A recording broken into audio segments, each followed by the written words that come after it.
Well, it's now or never for the Eagles, as a matchup with the Raiders on Sunday has the potential to make or break their season, but it seems there's a lot of optimism that the Birds can get things right, as the Eagles' offense is headed in the right direction, and it seems like Jalen Hurts, A.J. Brown and company are headed for a bounce-back performance on Sunday. Plus, we look at the matchup between Maxx Crosby and Fred Johnson, how this Eagles defense matches up with Kenny Pickett and the Raiders offense, the rumors linking Kevin Patullo to the Giants, the latest injury news, and everything else before the Eagles and Raiders matchup starting right now. So the Eagles vs. Raiders matchup is right around the corner. Drop a like down below if you're excited, it helps me out a ton. And for Philly, this is it. I mean, this is quite possibly the make or break point for them. Win this game, and there's a very solid chance that the Eagles bounce back and carry some momentum throughout the rest of the season, and hopefully win at least 3 out of these next 4 games to clinch the NFC East. Or, on the other side of that, they could drop this game to the 2-11 Raiders, and I think at that point, it'd be clear that we are officially witnessing another collapse from this Eagles team. But, hopefully it doesn't come to that. And even though there are definitely reasons to be negative, there are also plenty of reasons to be positive, which I've talked about throughout the week, and Jason Kelce provided more hope with his take on WIP Radio earlier this week. Is our team going to get it together? I do think so. Yeah, I really do. Why do you think so? Because I think that they're making improvements offensively. I think that they're starting to find out who they are. I think that they're going to keep getting healthier. They're going to get Lane Johnson back. I think most importantly, I think the defense is really, really good. They're going to get Lane Johnson back part? Yeah. How when? Soon? I don't know how when. Soon is that? I don't know when Lane will be back. I think that they're going to be in the playoffs and they'll have him when it matters most. I think, all in all, they have a phenomenal defense that I think will keep games close. And if they can develop into this team that is controlling the ball, controlling the line of scrimmage, which I think that they are going to, and they cannot turn the ball over, which I think that there will be a big emphasis on not doing that this week, I think that they're going to for sure win 3 out of these last 4 games. And I think that they will be a very good team in the playoffs. I don't know how far they'll go, but I think that they're going to turn into a really good team. I do. And I think they have been a really good team at times. And I think when you have a defense that's this good and can keep the game close offensively, they can develop into what they need to, especially with the pieces they have. I think it's headed in the right direction despite what the last 3 games have told me. You know what I mean? Like, I'll say it again, watching the Chargers game, I was completely, it was excruciating to watch. But I think when you go back and watch the tape, I think that there's things to take away from it. I really do. And I think that moving forward, I feel optimistic that the offense will be better. I think the defense is really good.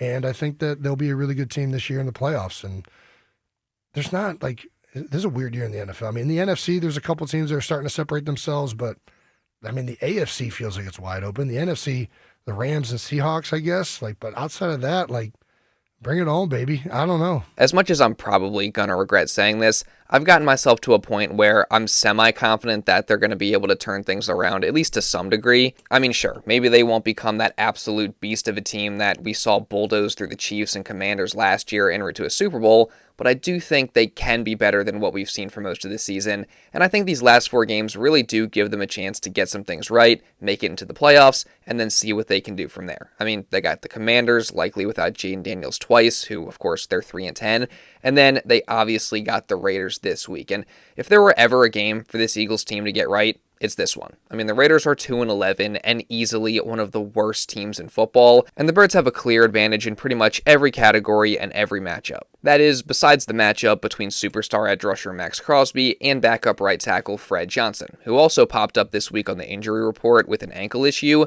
Luckily, though, when he spoke to the media this week, he confirmed that he is going to play, and he's excited for this matchup with Crosby. The ankle's feeling great. He got nicked up, and that led to uncovering some things that was hindering me the last couple of weeks, and got to figure it out. I felt great today at practice. Felt back to my old self. So. Think you'll play on Sunday? Yeah, I'm definitely playing. This one-on-one matchup of sorts as a big chance for you. I mean, every chance is a big chance, and I just feel like it's the next week and it's the next opponent. He's a great player, in his own right, but I got to control what I control and make sure I'm doing what I got to do, check my boxes, and go about it like that. I know where he is at all times. You're always going to have to know where good players are at all times and have a plan for him. And he is a phenomenal football player. So we've thought about him quite a bit this week. And that's our job as coaches and as players to make sure that guys like that, we think about and we have a plan for. What's unique about Maxx Crosby? Shoot, you name it. I think for one thing, his motor is always running. He is relentless to the football, never stopping. I always say that to our team, there's something dangerous about a team that doesn't stop coming after you, and I feel like that's how he is, and that's how good DNs are.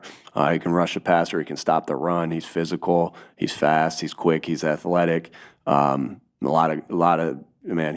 an outstanding football player. Look, there's no way around it. This is absolutely a mismatch for Crosby and a big advantage for the Raiders. But I do think Fred is going to be able to hold his own to some degree, and the Eagles will definitely also do things to help him out as well. So it'll be interesting to watch that matchup throughout the game, and hopefully the Eagles are able to do some things to slow Crosby down, because, he's really the one guy that could ruin this game for the Birds. And I think the clear answer to slowing down Crosby is to get the run game going. And we've been saying it for weeks now, if the Eagles and Saquon Barkley can just get the run game going, then that'll open things up for everyone else and for the rest of this offense in general. And last week against the Chargers, we saw them get the run game going a little bit with some different stuff, mainly by going under center more. So they definitely are moving in the right direction. They just have to find a way to build on that this week and be more consistent and committed to it. And really, in terms of just moving in the right direction, that goes for the whole offense in general. As again, like we've talked about all week, the Eagles really made some strides in terms of scheme, play calling, the route concepts, and just the overall design of the offense in the game against the Chargers.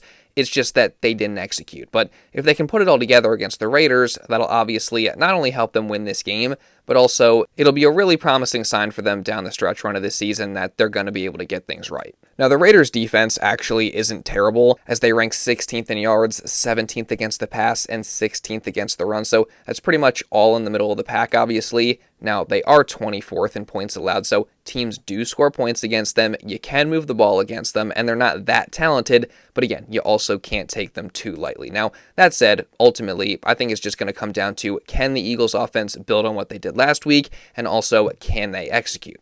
And the main factor in that is whether Jalen Hurts can bounce back from what was the worst game of his career. But if we know anything about QB1, it's that he's level-headed, he's consistent, he's always locked in, and he is not going to be wavered by a bad performance. And everyone seems to think that he's going to bounce back from it. Same, Jalen. You don't just sit up there and just beat yourself up over things like that. In this game, stuff like that happens. Everybody's going to have a game where they're down.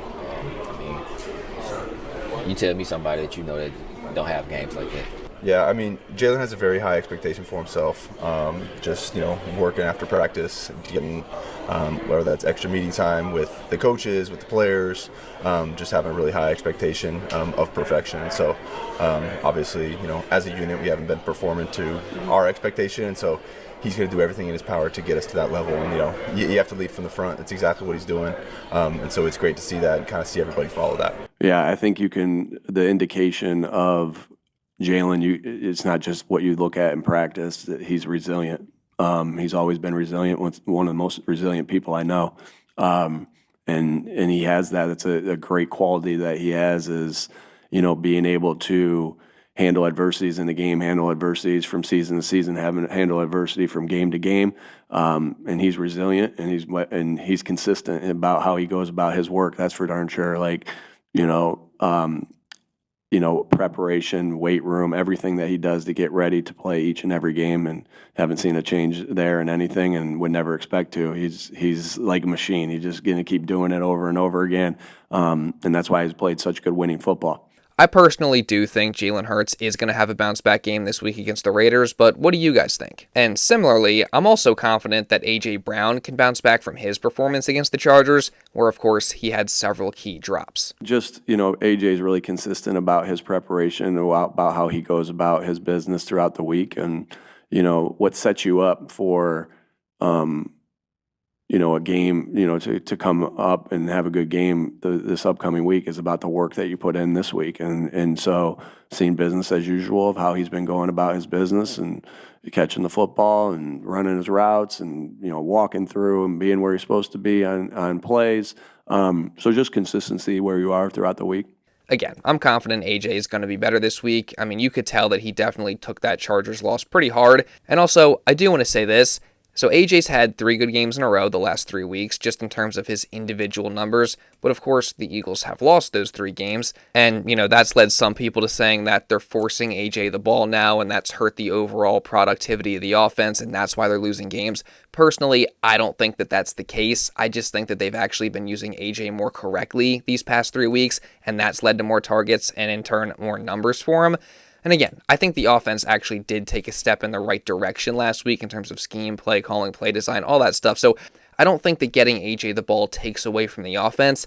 That said, I would like to see them make a bit more of an effort to get DeVonta Smith involved more and just make it a little bit more of a balanced attack through the air. But again, don't think AJ getting the ball hurts this offense. And overall, we'll see how that goes. But again, overall, I actually am optimistic about the Eagles offense going into this game. Also, side note, offensive coordinator Kevin Patullo has gotten some recent buzz for the Giants' likely soon-to-be vacant head coaching job. As Sports Illustrated's Connor Orr said, quote, "With the Giants' job being open, it would be a surprise if a division rival did not bring him in for an interview," in regards to Patullo. And look, I can make a joke, but in all seriousness, I really hope this happens. I mean, it would be hilarious. Now, do I expect it? No, not really, but it would be funny and definitely something all us Eagles fans are rooting for. Getting back to the game, though, and switching over to the other side of the ball, the Eagles' defense has the clear advantage in this matchup with the Raiders' offense. I mean, Vegas might have the worst offense in the league, being ranked near the very bottom in every category and being ranked last in rushing and points per game. I mean, they average just 72 rush yards a game and 15 points a game.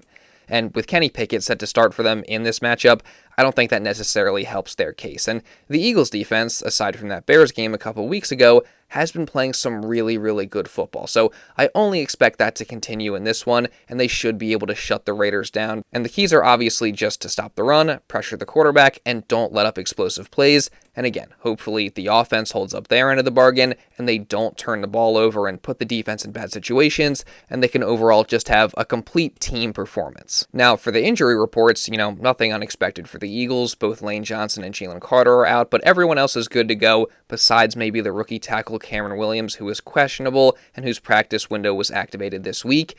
And then for the Raiders, obviously Geno Smith is out, their wide receiver Alex Bachman is out, and then tackle Colton Miller is out, so he won't return off of IR this week. And then also safety Jeremy Chin, center Jordan Meredith, and tight end Ian Thomas are questionable. But good news for them, Maxx Crosby, he was limited early in the week. He is going to play. So, still overall, I don't think the injuries impact this game too much. And also, there's been talk of another snow game because snow is in the forecast for Sunday morning.